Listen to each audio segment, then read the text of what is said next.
Olá, turma, tudo bem? Então, eu sou o professor Rodrigo Silveira e estarei agora com vocês comentando sobre a nossa nova matéria. Tudo bem?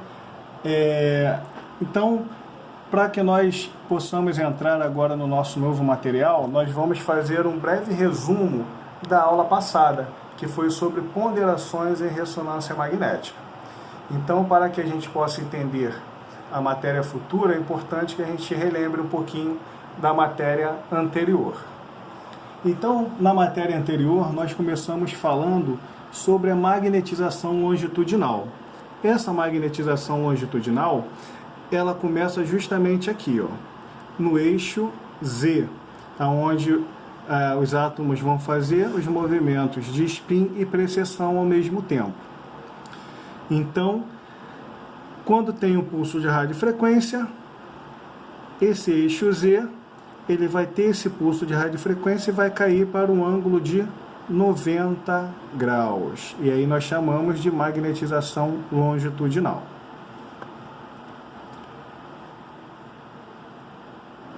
Esse eixo Z, ele vai ser acompanhado de mais dois eixos, que é o Y e o X. Enquanto o eixo Z estiver fazendo a magnetização longitudinal, o eixo Y e X estarão fazendo tanto a codificação de fase quanto a codificação de frequência. O eixo Z, ele vai ter um pulso de 90, fazendo aqui essa magnetização longitudinal. E automaticamente teremos também esse outro eixo, tá? Essa outra magnetização, que vai ser a magnetização transversal, que vai acontecer no eixo X e Y. Aqui vai ser o refasamento ou decaimento de indução livre. Então, pulso de 90 e um refasamento de 180 na magnetização transversal. Isso vai acontecer ao mesmo tempo. Então, o pulso aplicado, os vetores caem e vão fazer esse giro refasando a 180 graus. Ok? Então, ao mesmo tempo, vai ter a magnetização longitudinal e transversal. Aí, falando sobre isso, depois mostrando aqui como acontece esse refasamento no transversal. Então, é aplicado um pulso de radiofrequência de 90 e depois ele vem fazendo essa volta aqui até B1. Isso vai acontecer ao mesmo tempo. E o que seria esse decaimento de indução livre, chamado de DIL ou SIL? Tá? São duas formas que a gente tem para poder chamar. Uns são sinais de indução livre, outros de decaimento por indução livre. Vamos olhar aqui? Esse decaimento por indução livre, vou ler para vocês rapidamente. Após um pulso de radiofrequência, os hidrogênios desviam da magnetização longitudinal para a magnetização transversal. Longitudinal para transversal. Esse DLI, ou DIL, ou SIL, tá? Ele indica que o sinal vai diminuir de intensidade em função do tempo, pois os átomos vão liberar a energia absorvida e voltar ao seu estado de magnetização longitudinal. Então você tem aqui a magnetização longitudinal, refasou, depois ele volta para o seu estado natural. E assim vai acontecer diversas vezes, tá? Para que a gente venha adquirir a imagem em ressonância magnética. Qual a importância desse vetor girando no eixo transversal? Primeiro, esse vetor apresenta uma população de prótons alinhados, e esses prótons são de um polo magnético, ou seja, tem um polo norte e um polo sul. E o fato de girarem a 360 graus no plano transverso, esse giro de 360 graus, ó, como se estivesse girando dessa forma aqui, um giro de 360 graus no plano transverso. Faz com que a polaridade desses prótons estejam sempre em movimento. Uma mudança de polaridade rápida induz o movimento de elétrons, quando há um condutor que seja agente de um polo em movimento em produção de corrente elétrica. Então, o que ele vem falando é o seguinte: tem aqui um pulso de magnetização longitudinal, que é de 90, e na transversal, esse daqui vai ter um refasamento de 360, ok? Esse seria o resumo. Depois nós temos a volta, magnetização longitudinal, relaxação longitudinal. Então, pulso de 90 e o seu retorno, a sua recuperação. Esse seria a relaxação longitudinal. E na transversal, vai ter um pulso de 90, refasou, e aqui nós vamos chamar de decaimento. Então, recupera na longitudinal e decai na transversal. A magnetização longitudinal e a transversal. A longitudinal vai ter um retorno de 63%, ok?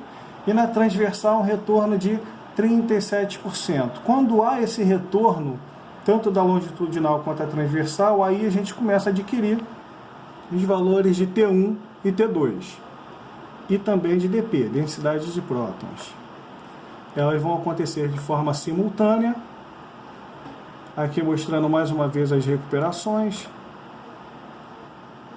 Então, ó, recuperação de 63%, as moléculas pequenas se reorientam mais rapidamente em relação às maiores, nos lipídios. Então, a recuperação, o relaxamento T1, tá, ela vai ter um retorno maior dos lipídios.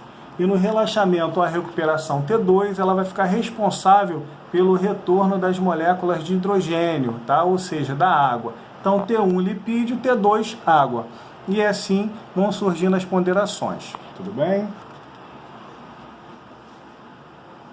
Então aqui mostrando o relaxamento T2. Então ele vem aqui fazendo, recapitulando de novo, 63% da relaxação T1 e 37% na magnetização transversal, que seria no T2.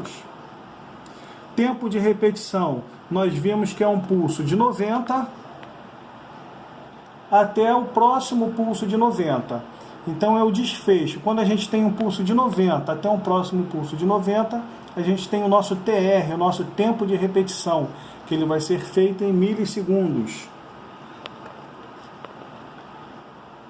E o tempo de eco é o tempo medido entre a aplicação de um pulso de 90 graus.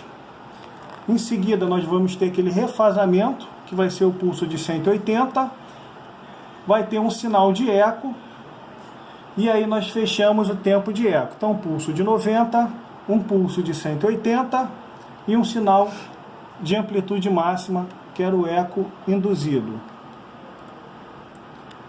Então, esse é o nosso gráfico do tempo de eco. Então, um pulso de 90, um pulso de 180 e um pico máximo de sinal induzido. Ok? Perdão. Aqui mostra mais claramente ainda como que funciona o nosso TR, o nosso tempo de repetição. Então, ó, um pulso de 90, um pulso de 180, seria esse refasamento, um sinal de eco. E fechamos o nosso TR em 90 graus. Isso tudo, esse gráfico aqui acontece em milissegundos, e ele que vai começar a determinar, tá, as ponderações em T1, em T2, em dp, tanto o tempo de repetição quanto o tempo de eco. Eles vão trabalhar em conjunto, tá? Eles vão trabalhar juntos, e eles vão determinar o grau de ponderação que nós vamos fazer. Cada vez que tem um TR, um tempo de repetição, ou seja, um pulso de 90, um de 180, o sinal de eco e fecha no 90, é quando nós adquirimos um corte em ressonância magnética. Então, pulso de 90, 180, o sinal de eco, um corte. 90, 180, um sinal de eco, outro corte, perdão. Um outro corte. E assim sucessivamente. E assim vão sendo geradas sequências em ressonância magnética. E para onde essas imagens, esses cortes, eles vão? Onde é que ficam armazenadas essas imagens? Então, começando já a nossa nova aula, nós vamos falar desse elemento que se chama espaço K. O que seria esse espaço K? é o espaço, ou seja, os dados brutos, ou seja, os cálculos matemáticos irão para esse espaço K. Não é um espaço físico, tá? Ele é um espaço como se fosse um HD interno, onde todo esse cálculo matemático que é feito entre o TR e o TE, eles vão sendo codificados por uma transformação que a gente chama transformada de Fourier, é onde esses cálculos matemáticos serão transformados em imagens de ressonância. Vamos então ler sobre o espaço K? Espaço K armazena informações de dados brutos relativos às colunas e linhas, que nós vamos chamar de matriz. O que é uma matriz? Tá? A matriz ela é feita de linhas e colunas, que formarão a imagem, serão processados matematicamente pela transformação de Fourier e concentrados em escalas de cinza, preto ao branco. Então, esses dados matemáticos, esses cálculos, são feitos pela transformada de Fourier. É essa transformada de Fourier que depois vai fazer com que esses dados virem uma imagem em ressonância magnética. O centro do espaço K codifica características grosseiras em uma imagem. As regiões mais distantes codificam detalhes mais apurados. Instrumento matemático que decompõe o objeto de ondas de cosseno e ondas de seno, de frequências diferentes. Então, todo esse dado aqui matemático, de seno, cosseno, que a gente chama de transformada de Fourier, são esses dados brutos que vão diretamente se formar a imagem em ressonância magnética. Isso aqui acontece de forma automática, tá? A gente não tem que ficar mexendo nesses espaços K. Tá? A gente não mexe muito nesse espaço K. Isso vai acontecer de forma normal, automática. Tá? O próprio computador que vai fazer esses cálculos para a gente. E aqui vai fazendo a fase, em que fase que eles estão e a frequência. Então, aqui ele vem mostrando se os hidrogênios estão em fase e se estão na mesma frequência. Lembrando que a frequência de hidrogênio é 42,57 MHz. Isso significa que 42,57 MHz é o mesmo que 42 milhões de giros por segundo que aquele átomo de hidrogênio está precessando, tá? Na mesma frequência. Então, sempre vai ter a fase e frequência. Quando nós estamos adquirindo um corte, nós vamos ter uma imagem em fase e frequência. Então, o espaço K ele vai ser preenchido assim, de fase para frequência. É sempre assim? Não, depende da sequência que nós vamos utilizar, ok? Aqui, mostrando um gráfico sobre algumas determinadas sequências de imagem em ressonância, tá? E o seu preenchimento no espaço K. Então, aqui numa imagem ecoplanar, a forma que ele é preenchido. Aqui é numa forma que a gente chama em zigue-zague. O que é o zigue-zague? Ele vem de fase para frequência, frequência para fase, fase para frequência, frequência para fase. Essa imagem ecoplanar é uma sequência ultra rápida, tá? Onde o paciente ele faz uma apneia, são sequências rápidas que a gente chama. Então, é uma imagem ecoplanar, uma sequência ecoplanar. Então, a forma de preenchimento é diferente. Aqui na single shot, que é uma imagem, que é uma sequência também ultra rápida, a forma como o espaço K vai sendo preenchido. Na multishot, tá? Que são sequências rápidas, então vai mostrando também o preenchimento do espaço K.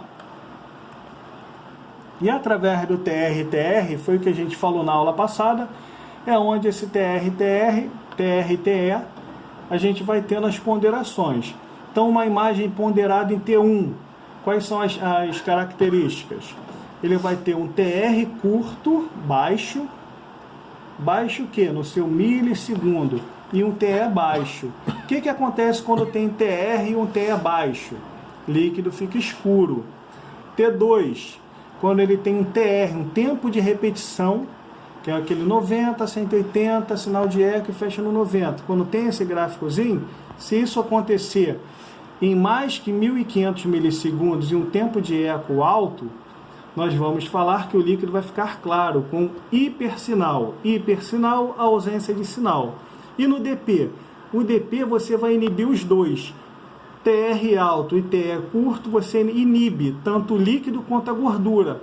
E aí nós vamos trabalhar com duas escalas de cinza. O cinza claro ao cinza escuro. Aqui mostrando as diferenças. T1, líquor escuro. T2, o líquor fica claro. E no DP, o líquor fica cinza, tanto com hipossinal ou isossinal. Aqui para a gente poder diferenciar as escalas de cores.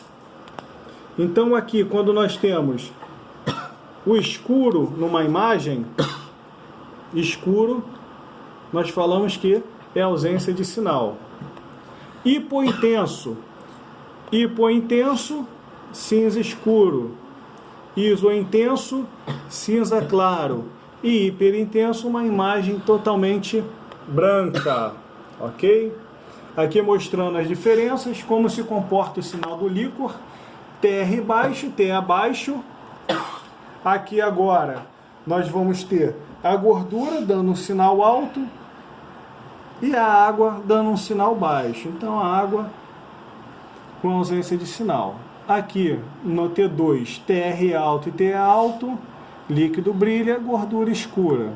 E no DP nós vamos ter a inibição tanto da gordura quanto da água, e aí vamos ter duas escalas de cinza.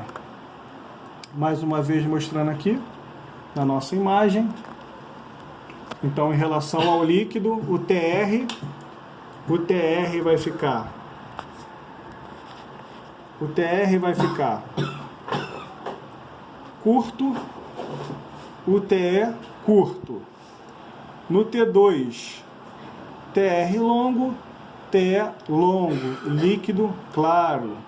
E no DP, TR longo e TE curto. Ok?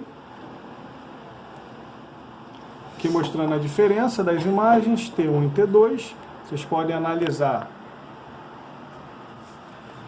que no T2 temos um hipersinal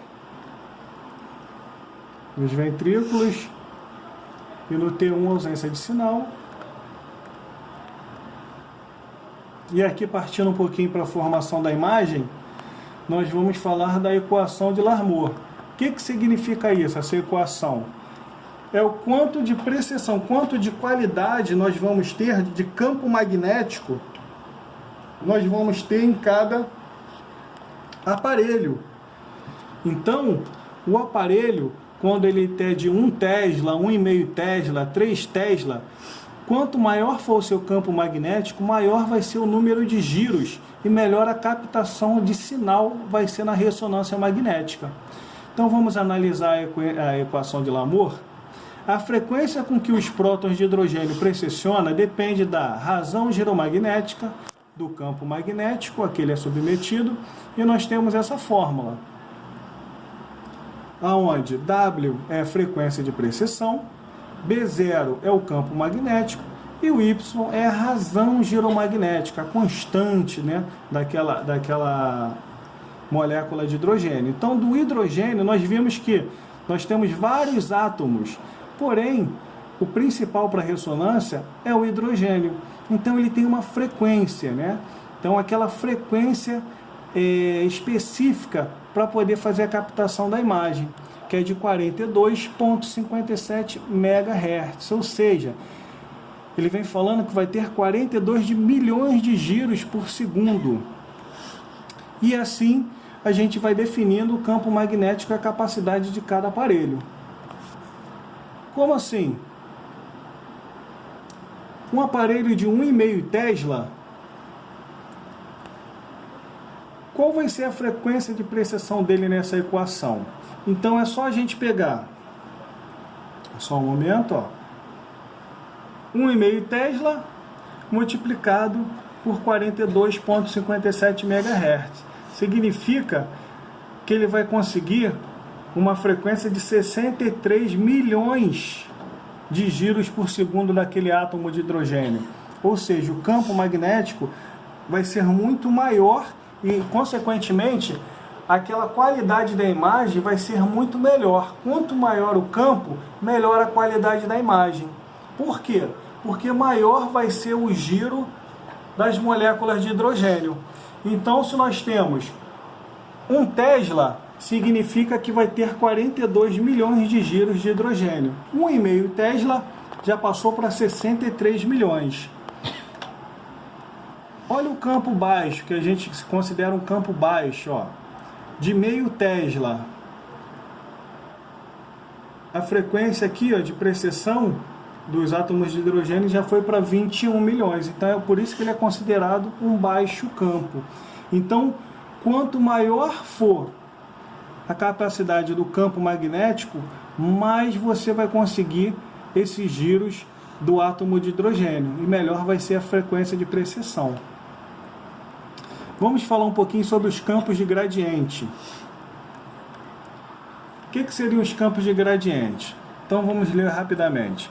A informação obtida pela equação de Lamour mostra que, para a realização de uma imagem por ressonância de diferentes regiões do corpo, é preciso fazer a variação do campo magnético em certa direção, provocando assim diferentes frequências de precessão do próton de hidrogênio ao longo do campo. Então, esses campos gradientes que vão estar auxiliando na hora de fazer a captação e a qualidade da imagem devido ao campo magnético.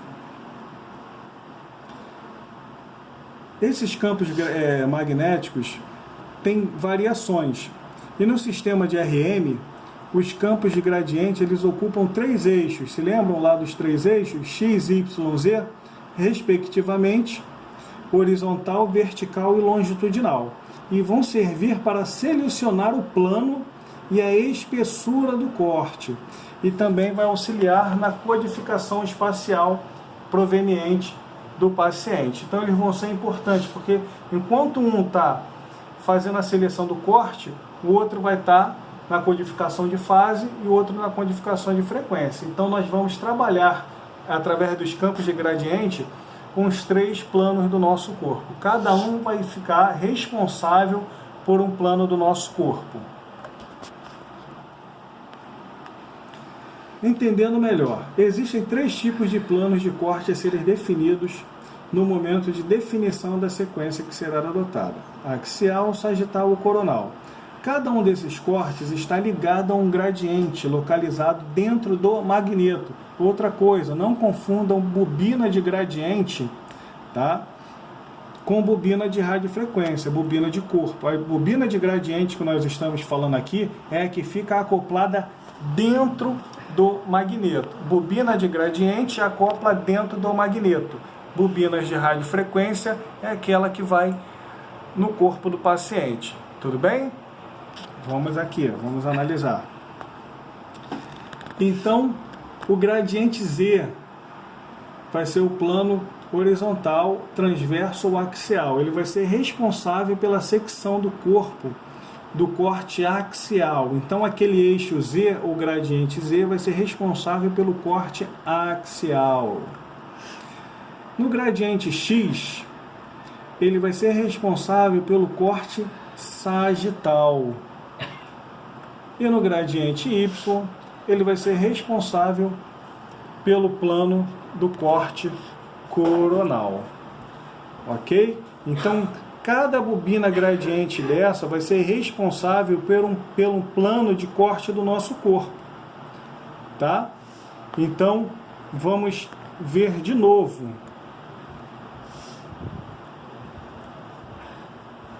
Então, gradiente Z, corte axial.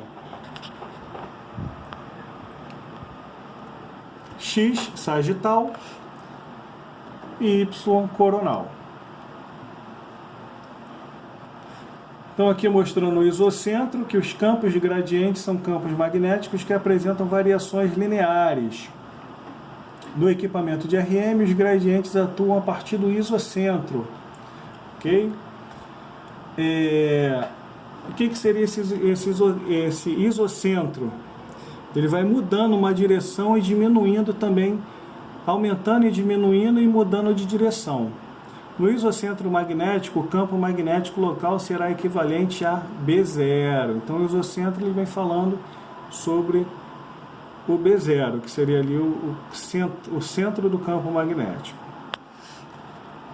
Aqui mostrando de novo sobre os gradientes e os seus eixos, Z, Y e X.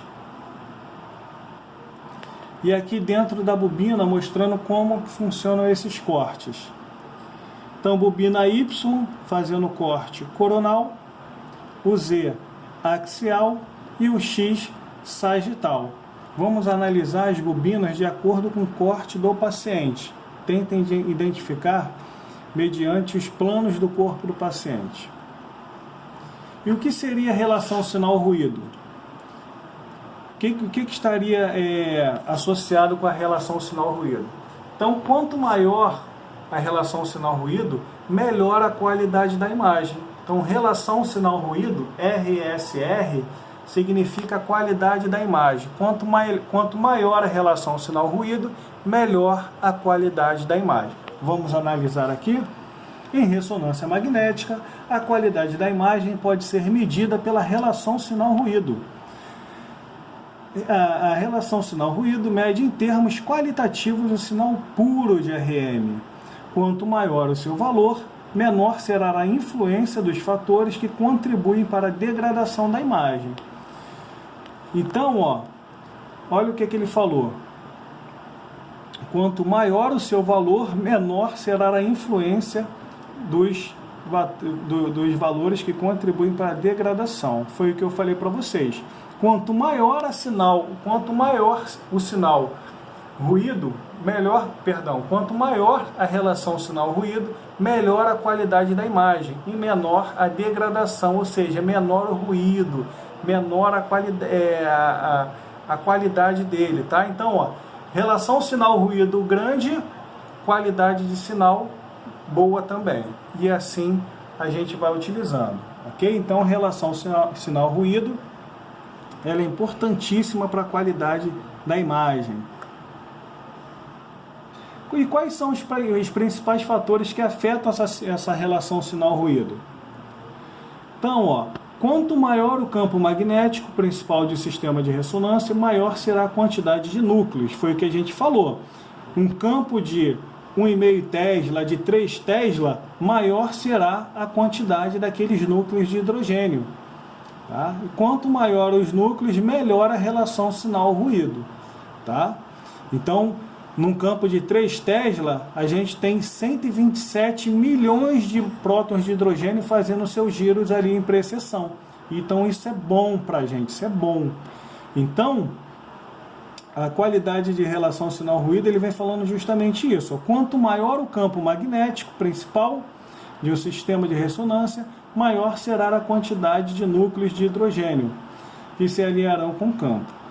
Com mais hidrogênios disponíveis, haverá um ganho proporcional no sinal gerado pelo paciente. Pode-se dizer, portanto, que altos campos magnéticos resultam em melhor e direta do sinal-ruído. Então, foi o que eu vim falando para vocês. Tá? Em relação, o que pode alterar? Então, o campo de visão, que nós chamamos de FOV. Quando se aumenta um campo de exploração, que é o nosso FOV, obtém-se uma quantidade maior de prótons no processo de formação da imagem.